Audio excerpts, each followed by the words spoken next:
Welcome back to Tales Arcane and to the first video in a series I'm calling Beyond 5e. Like many people, I have been using Dungeons & Dragons 5th edition as my main system for a long time. But in the wake of the OGL situation, I've decided to widen my horizons. From now on, I'll be doing at least one or two videos every month talking about TTRPGs that have nothing to do with Dungeons & Dragons 5th edition. I'll be talking about what makes them unique, what kind of stories I would run within these systems, and also how accessible they are to people who may only have played 5th edition previously. Now, I know a lot of you want me to talk about Pathfinder, and we will absolutely do so in the near future. Pathfinder 2nd edition is probably the best alternative to D&D if you're looking for a system that feels very much like D&D.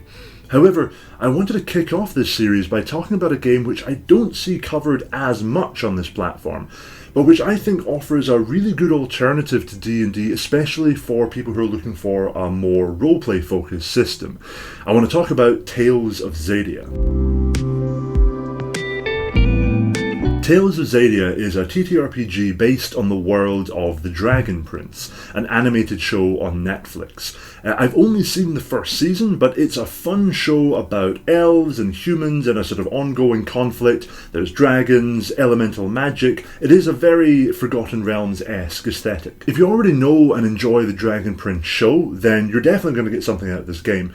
But I'm not an avid watcher of the series, and I really love the Tales of Xadia world and system. You only need one core book, and it contains all the rules, the setting lore, items, character builds, character sheets, everything you need. Mine also came with a code, which I think many of them do, which allowed me to unlock a bunch of online resources like character sheets and other kind of D&D Beyond style materials. Now, what I'm here for isn't really the world of Xadia, though the lore is delightful and well written. I'm excited about the system itself, and the way the system uses properly well-written mechanics to reinforce and support roleplay. I'm going to talk about this initially in two sections. First, the player experience, then the game master experience. So, first, what is it like to be a player in Tales of Xadia? Tales of Xadia is based on the Cortex system, which I believe is currently owned by Fandom Tabletop. But it's not just a straight recreation of that basic rule set, they do a lot with it. Up top, the Game Master is called the Narrator, the players are called characters, nothing too wild there, and each game will play out session to session, much like a game of D&D or Pathfinder or any other classic fantasy RPG. Now, in Tales of Xadia, a character's motivations, ideals, and personal connections to the world are what help them overcome challenges. Yes, you might need to be strong or charismatic or agile, but the reasons why you're doing what you're doing will often influence the outcome. As in D&D and many other systems, every challenging obstacle or event that the players encounter is going to have a numerical difficulty associated with it, a number that will have to be beaten by rolling dice. This number is generated by the narrator, slightly randomized using dice, but we'll talk about that more later on. When a character wants to do something, for example, they want to break down a door to catch a villain who's trying to escape, the narrator is going to roll the dice, generate that difficulty number, and then the player is going to try to beat that. Instead of rolling a d20, the player assembles a dice pool to make the check. A dice pool is all the dice that their character can justify using for a particular challenge that they're facing. As a player, the foundation of your dice pool is always going to be your attribute die and your value die. An attribute will be something like strength or agility or intellect, while the value die is the motivation behind the action you're taking. And there's a number of motivations, including things like glory, truth, liberty, mastery. This is the motivating spirit that moves you to go and do whatever it is you're attempting. On your character sheet, your attributes and your values all have dice associated with them. So let's say that I am a player and I want to kick a door down and try to catch the villain who's locked that door and is now on the other side trying to escape down a corridor. I can just attack that door, kick it down with my foot. But to do that, I'm going to use strength. That feels like a justifiable attribute to use here. And my strength die is a d10. So now I've got a d10 in my dice pool. Why am I doing this? Well, maybe I am motivated by a desire to bring this person to justice. They're a villain, they've wronged someone that I know, and so I'm going to take the value justice, for which I have a d8, and I'm going to add that, and now I've got a d10 and a D8. But it doesn't stop there. You'll also have distinctions listed on your character sheet, and distinctions are special traits and features that come from your character's profession and background, and these all have more dice associated with them. So okay, I'm going to try to take down this door, and in my dice pool I now have a value die and an attribute die. But let's say I look at my sheet and I see that I also have a distinction called Royal Guard. Now this distinction gives me an additional D8 that I can add into my pool if I can justify using it in the situation. So I'm going to think back to my backstory and perhaps even on the spot play with it just a little bit and say, well, actually, we've agreed in advance that I used to work for a king, that's why I have the Royal Guard distinction, and maybe during my time as a king, I was part of a task force that was often enforcing the law, perhaps going after dissident groups and rebel factions, so I probably have a lot of experience kicking doors down during raids on rebel hideouts or dens. And if I can justify that as part of my character to the narrator might say, yeah, this makes sense that you would be probably well versed in kicking down doors from your previous role as a Royal Guard, so yes, you can add that extra D8 to your dice pool. Once I've assembled my dice pool, I have all the dice that I can justify using for that role. I roll all those dice and I take the two highest numbers from the dice and I add them together, and if that beats the number generated as the difficulty level by the narrator, I've won. I've succeeded in knocking down the door, and we can continue on. The only math you will ever do in Tales of Xadia is essentially adding the two highest numbers together. The same process works for combat as well. Let's say I take that door down, I pursue the villain, I catch them, and I draw my broadsword out and attack them. Well, okay, first I'm using strength to swing the broadsword. That's one die I've got there in my pool. I'm maybe motivated this time by glory, because I'm going to strike the killing blow and get that glory for myself, raise my profile in the kingdom as the person who took down this villain. So I add my glory die to the pool.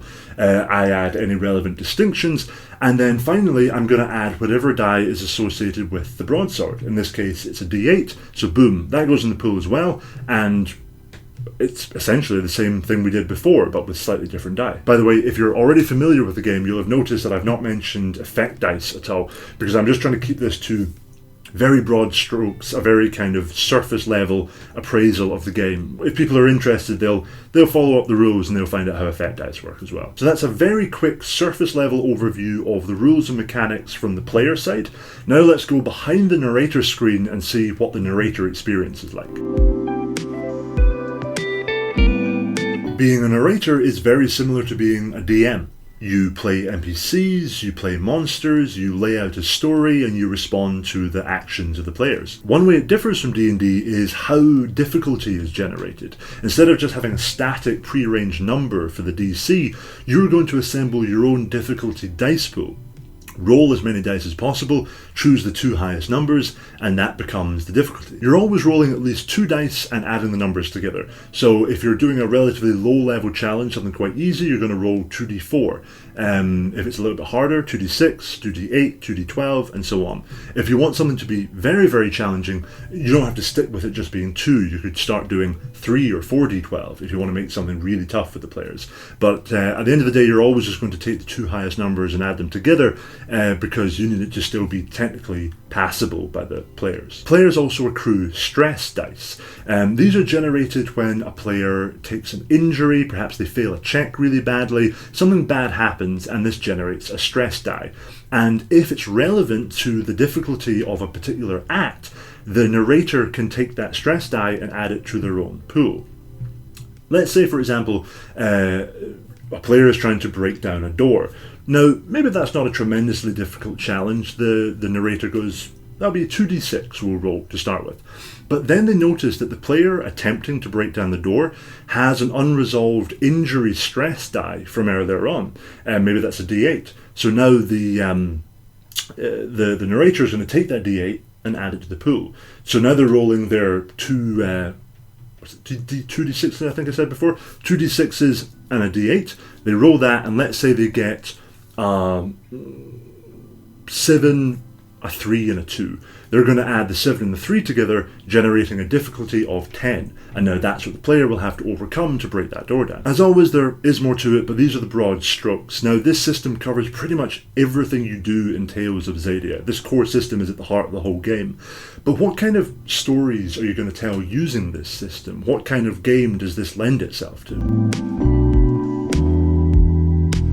First up, I should mention that combat is probably the bit that I like least about this system. Now, the part of my brain that likes order and neatness is really into the fact that you can use one core mechanic to do both roleplay and skill checks and also combat. That's very nice and streamlined. However, I think the whole assembling a dice pool thing works best when the player has the time and space to do a little bit of roleplay, think about their backstory, interact with other players and with narrator, and that doesn't lend itself well to a tense, momentum-building combat experience. I find that combat is rarely the highlight of a Tales of Xadia session. I know I keep labouring this point, but the system works great for roleplay. If you're running a campaign about political intrigue and espionage, it's a great fit. If you're running something about thieves and criminals, perhaps a gang trying to slowly infiltrate and take over a city or run a heist, again, it's a great fit. A murder investigation would work really well with this system, or any investigation really. Remember, even if combat isn't a centerpiece of a game can still feel intense, gritty, it can still have high stakes and moments of intense violence. It doesn't mean that you're focusing purely on fun, interactive stuff, social stuff. I would say if I was running a game about spies, political intrigue, or any kind of intense interpersonal situation, I would definitely turn to this system as one of my first choices. Again, combat does work in Tales of Xadia, and I think it is quite an elegant, streamlined solution, but it just wouldn't be my first choice if I knew my players were excited for big, intense combat scenes. On the whole, yes, it's a good alternative with some caveats. Firstly, if you're very used to the Forgotten Realms and you want to stay in that kind of classic fantasy world, this is going to be a very comfortable shift for you. The actual system itself, from the distinctions, the classes, the races, all of that stuff feels very Forgotten Realms. You could either start a new world that feels familiar, or you could even take this system and set it in genuine Forgotten Realms settings, whether that's Waterdeep or anywhere else. It's going to work with these systems. Secondly, it's not a very hard system to learn. A lot of players are going to be reluctant to jump from one system to another because they go, oh god, I have to learn all these new rules and it's going to be a headache before I get to do any of the fun stuff. In this game, you only really need to grasp that first kind of core mechanic around the dice pool, which is going to cover combat, roleplay, physical challenges, and everything else. As long as players can get their head around that and a couple of core elements of the character sheet, they're not going to have a hard time picking up the rules, and you can get very quickly from the first introduction of the rules to your first session. It won't take long. The real question is what kind of game you and your players want to run.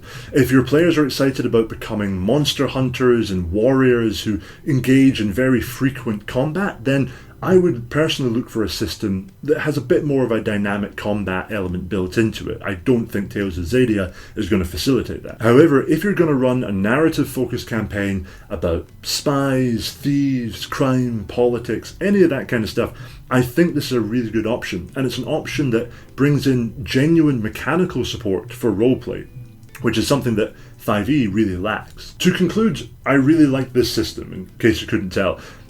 I think exploring Tales of Xadia has really opened my eyes to just how little mechanical support there is for roleplay in 5th edition.